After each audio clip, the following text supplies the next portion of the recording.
पहले मुख्य समाचार। प्रदेश में आज से कोरोना टीकाकरण का दूसरा चरण शुरू। कई जिलाधिकारियों और पुलिस अधीक्षकों ने अग्रिम पंक्ति के कर्मियों के साथ लिया कोविड का टीका।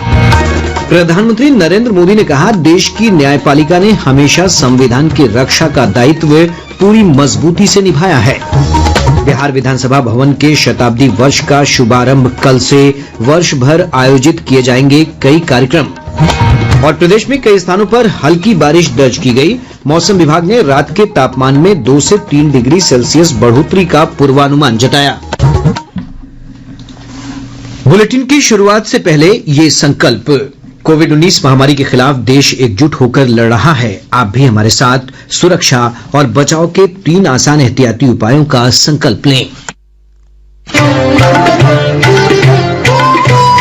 कोविड-19 से बचाव और सुरक्षित रहने के 3 उपाय। मास्क लगाएं, 2 गज दूरी है जरूरी, सुरक्षित दूरी रखें, हाथ और मुंह साफ रखें। अब समाचार विस्तार से। प्रदेश में आज से कोरोना टीकाकरण का दूसरा चरण शुरू हो गया है। इस चरण में अग्रिम पंक्ति के कार्यकर्ताओं को टीके दिए जा रहे हैं। दूसरे चरण के लिए अब तक 2,25,000 से अधिक लोगों ने पंजीकरण कराया है। फ्रंटलाइन वर्कर्स में पुलिस, सेना, सैन्य बल, होमगार्ड, कारा विभाग, आपदा प्रबंधन, राजस्व विभाग के कर्मचारी, सिविल डिफेंस के स्वयंसेवक और नगर निकाय के सफाई कर्मी शामिल हैं। पहले चरण के लिए निबंधित जो स्वास्थ्य कर्मी टीका नहीं लगवा सके हैं, उन्हें अब आम लोगों के साथ टीका लगाया जाएगा। इधर प्रदेश में अब तक 3,53,458 लोगों को कोविड के टीके दिए जा चुके हैं। स्वास्थ्य विभाग के अनुसार किसी भी लाभार्थी में टीके का प्रतिकूल असर नहीं दिखा है। आज अन्य अग्रिम पंक्ति के कर्मियों के साथ साथ कई जिलाधिकारियों और पुलिस अधीक्षकों ने कोविड का टीका लगवाया। लखीसराय के जिलाधिकारी संजय कुमार सिंह ने टीका लगवाने के बाद कहा कि अपनी बारी आने पर लोगों को बेझिझक टीका लेना चाहिए।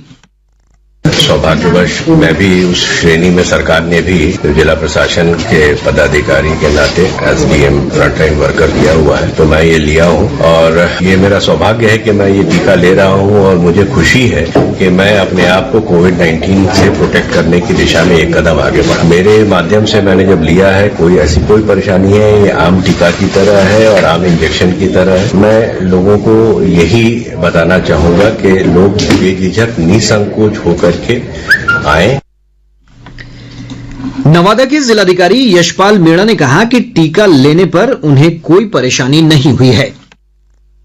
आज वैक्सीनेशन लिया है और मेरा सभी लोगों से अनुरोध रहेगा, सभी नवादा जिला वासियों से अनुरोध रहेगा, वैक्सीनेशन पूरी तरह सुरक्षित है, सेफ है और इसमें किसी भी प्रकार का कोई साइड इफेक्ट नहीं है। तो मैंने वैक्सीन लिया और मैं आशा करूंगा और मैं सबसे रिक्वेस्ट भी करूंगा कि जब भी आप लोगों का टर्न आए तो जरूर वैक्सीनेशन लें और तब तक अपना जो भी सोशल डिस्टेंसिंग का और जो हम लोग पब्लिक प्लेस में जा रहे हैं तो मास्क लगाएं, सोशल डिस्टेंसिंग का अनुपालन। औरंगाबाद के जिलाधिकारी सौरभ जोरवाल ने टीका लेने के बाद कहा कि कोविड टीके पूरी तरह सुरक्षित हैं।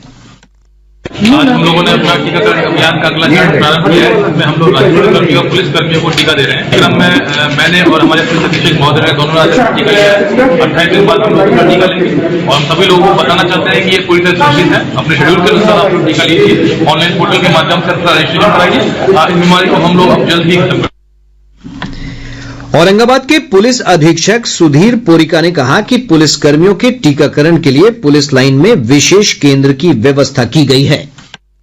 तो उसमें जो है आज हम लोग पुलिस लाइन में एक जो है पुलिस हेल्थ विभाग से जो है कोऑर्डिनेट करके यहाँ पे कैंप लगाया है और जो है यहाँ पे जो वैक्सीनेशन का जो है ये चलेगा, अभियान चलेगा और जिस जिला में जितने भी पुलिस कर्मी हैं उन लोगों को अभियान के तहत जो है वैक्सीनेशन कराया जाएगा।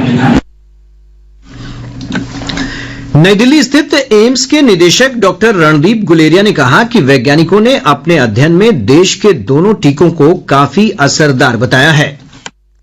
दोनों वैक्सीन का data safety point of view से और एफिकेसी पॉइंट ऑफ व्यू से बहुत अच्छा है और इसीलिए साइंटिस्ट हैं या जो साइंटिफिक लिटरेचर देखते हैं उनको ये विश्वास हुआ कि ये जो वैक्सीन है ये कामयाब है, ये हमारे देश में लगानी चाहिए और हमारे देश की जनसंख्या को देखते हुए और बाहर जो स्थिति है जहाँ पे वैक्सीन की शॉर्टेज है और जहाँ पे केसेस बढ़ रहे हैं, ऐसी स्थिति हमारे देश में ना हो, तो ये बहुत जरूरी है कि हम जल्दी से जल्दी ज्यादा से ज्यादा लोगों को वैक्सीनेट करें।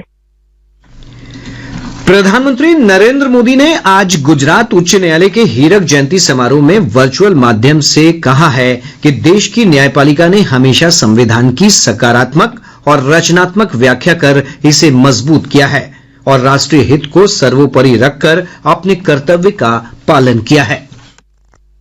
आज हर देशवासी पूरे संतोष से ये कह सकता है कि हमारी जुडिशरी ने, न्यायपालिका ने संविधान की प्राणवायु की सुरक्षा का अपना दायित्व पूरी दृढ़ता से निभाया है। हमारी जुडिशरी ने हमेशा संविधान की रचनात्मक और सकारात्मक व्याख्या करके खुद संविधान को भी मजबूत किया है।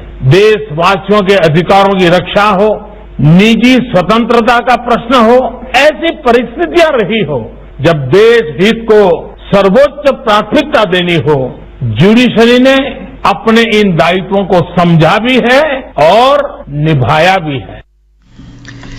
प्रधानमंत्री ने कहा कि कानून का शासन हमेशा से भारतीय संस्कृति और मूल्यों का आधार रहा है और यही सुशासन का आधार है। श्री मोदी ने कहा कि कानून के तहत हर नागरिक को अधिकार प्रदान किए गए हैं और विश्व स्तरीय न्यायिक प्रणाली की स्थापना करना न्यायपालिका तथा सरकार का उत्तरदायित्व है। हमारे संविधान ने न्याय की जो धारणा सामने रखी है, न्याय के जो आदर्श भारतीय संस्कारों का हिस्सा रहे हैं, वो न्याय हर भारतीय का अधिकार है। इसलिए ये जुडिशरी और सरकार दोनों का ही दायित्व है कि दुनिया के सबसे बड़े लोकतंत्र में वो मिलकर world class judicial system, justice system खड़ा करे। हमारा जस्टिस सिस्टम ऐसा होना चाहिए जो समाज के अंतिम पायदान पर खड़े व्यक्ति के लिए भी सुलभ हो, जहां हर व्यक्ति के लिए न्याय की गारंटी हो और समय से न्याय की गारंटी हो।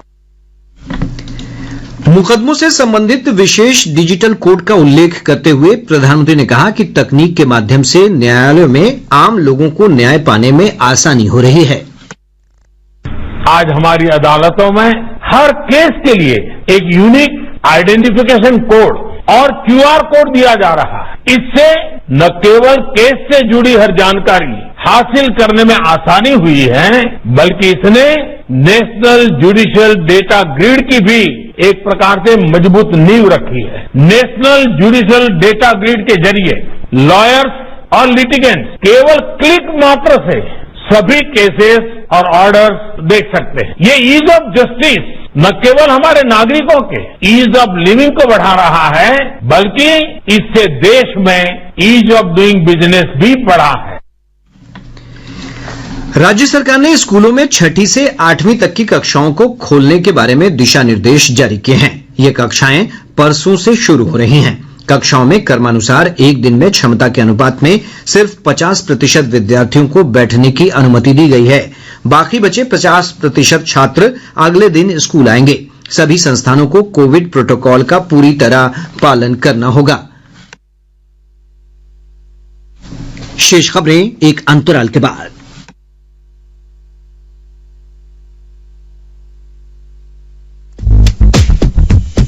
कश्मीर से कन्याकुमारी तक भारत एक, आकाशवाणी से विज्ञापन के अंदाज अनेक। अपनी बात को आसाम से गुजरात तक पहुंचाने की हो बात, आकाशवाणी से बेहतर भला कौन देगा आपका साथ। देश के कोने कोने में विज्ञापन बजा अपनी बनाओ पहचान।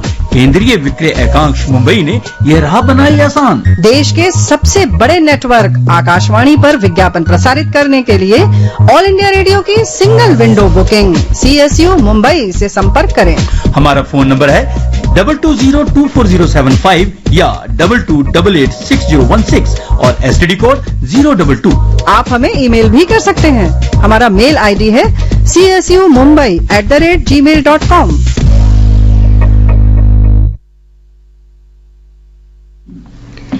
प्रादेशिक समाचार आप आकाशवाणी पटना से सुन रहे हैं। बिहार विधानसभा भवन के शताब्दी वर्ष का शुभारंभ कल से होगा। मुख्यमंत्री नीतीश कुमार कल इस अवसर पर शताब्दी वर्ष समारोह सह प्रबोधन कार्यक्रम की शुरुआत करेंगे। विधानसभा अध्यक्ष विजय कुमार सिन्हा ने बताया कि पहले सत्र में मुख्यमंत्री के अलावा सभा अध्यक्ष, उप मुख्यमंत्री, प्रतिपक्ष के नेता अपने विचार रखेंगे। दूसरे सत्र में विधानसभा में लोक महत्व के मामलों को उठाने की प्रक्रिया, विधायी शक्तियों और दायित्व के विषय पर परिचर्चा होगी। श्री सिन्हा ने कहा कि इस शताब्दी वर्ष के तहत साल भर कई कार्यक्रम आयोजित होंगे, जिसमें राष्ट्रपति, प्रधानमंत्री और लोकसभा अध्यक्ष भी शामिल होंगे। इन कार्यक्रमों की रूपरेखा तैयार की जा रही है। महामहिम राष्ट्रपति महोदय एवं आदरणीय प्रधानमंत्री जी से तिथि निर्धारण के लिए भी अनुरोध करेंगे। हमारे माननीय कई संविधान के विशेषज्ञ और लोकसभा के अध्यक्ष जी से भी हमने आग्रह किया है, ये शताब्दी वर्ष में उन तमाम लोग जो हमारे बिहार के नवनिर्वाचित सदस्य हैं विधानसभा के या पुराने सदस्य हैं, उनको संविधान के प्रति पूरी जानकारी देना, अपने अधिकार के साथ साथ कर्तव्य के प्रति आम लोगों तक संदेश देना, ये वातावरण बनाना है। राजधानी पटना समेत प्रदेश के अधिकांश हिस्सों में आज सुबह हल्की बारिश हुई है। कई जिलों में बादल छाए हुए हैं। मौसम विज्ञान केंद्र पटना के वैज्ञानिक सुधांशु कुमार ने कहा कि बादल छाए रहने के कारण रात्रि के तापमान में 2 से 3 डिग्री सेल्सियस की बढ़ोतरी की संभावना है। आसमान बादलों से घिरे रहने के कारण अधिसंख्य स्थानों पर रात्रि का तापमान अपने सामान्य से 2 से 3 डिग्री सेंटीग्रेड अधिक दर्ज हुई है। अगले 24 घंटों तक राज्य के अधिकांश भागों में बादल छाए रहेंगे और 1-2 स्थानों पर हल्की बूंदाबांदी भी हो सकती है। कल यानी रविवार दोपहर से बारिश देने वाले मौसमी सिस्टम कमजोर होने का पूर्वानुमान है और फिर से उत्तरी और उत्तर पश्चिमी हवाओं का प्रवाह बिहार में देखने को मिलेगा, जिस कारणवश 8 फरवरी से न्यूनतम तापमान में गिरावट के साथ साथ गंगा के सटे मैदानी इलाकों अथवा जहां पर नदियां या जलाशय है उसके आसपास मध्यम से घने कोहरे की स्थिति एक बार फिर बन सकती।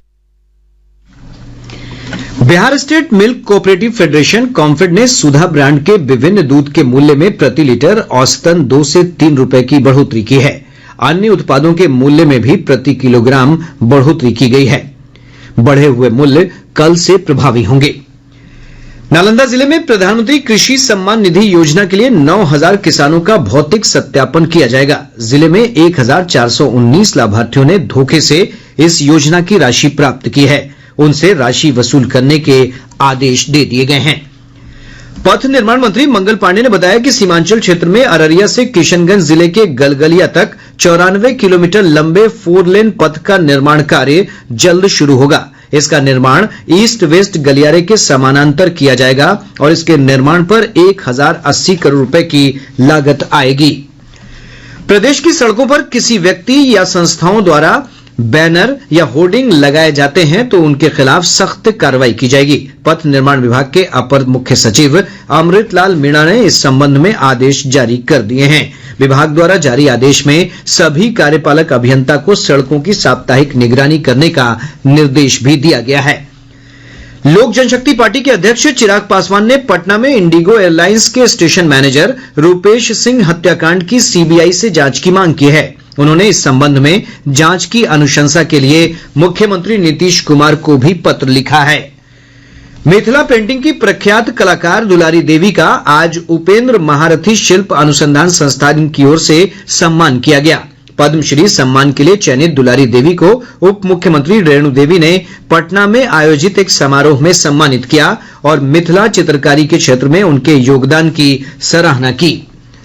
भागलपुर जिले के कोतवाली थाना क्षेत्र अंतर्गत वैरायटी चौक स्थित पंजाब नेशनल बैंक के पास अपराधियों ने आज आभूषण दुकान के एक कर्मी से 90 लाख रुपए मूल्य का सोना लूट लिया।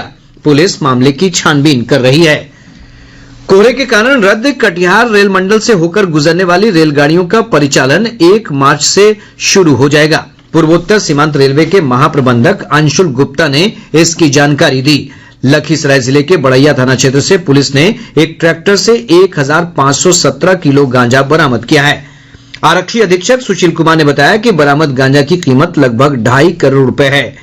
वाणिज्यकर विभाग मुजफ्फरपुर जिले के 200 कारोबारियों और व्यवसायियों से टैक्स वसूली करेगा। तिरहुत प्रमंडल के अपर आयुक्त शैलेंद्र कुमार ने कहा है कि पैन संख्या के आधार पर टैक्स के बड़े बकायेदारों के बैंक खातों को अटैच किया जा रहा है। और अब अंत में मुख्य समाचार एक बार फिर। प्रदेश में आज से कोरोना टीकाकरण का दूसरा चरण शुरू। कई जिलाधिकारियों और पुलिस अधीक्षकों ने अग्रिम पंक्ति के कर्मियों के साथ लिया कोविड का टीका। प्रधानमंत्री नरेंद्र मोदी ने कहा, देश की न्यायपालिका ने हमेशा संविधान की रक्षा का दायित्व पूरी मजबूती से निभाया है। बिहार विधानसभा भवन के शताब्दी वर्ष का शुभारंभ कल से वर्ष भर आयोजित किए जाएंगे कई कार्यक्रम। और प्रदेश में कई स्थानों पर हल्की बारिश दर्ज की गई। मौसम विभाग ने रात के तापमान में 2 से 3 डिग्री सेल्सियस बढ़ोतरी का पूर्वानुमान जताया। इसके साथ ही आकाशवाणी पटना से प्रसारित प्रादेशिक समाचार का ये अंक समाप्त हुआ।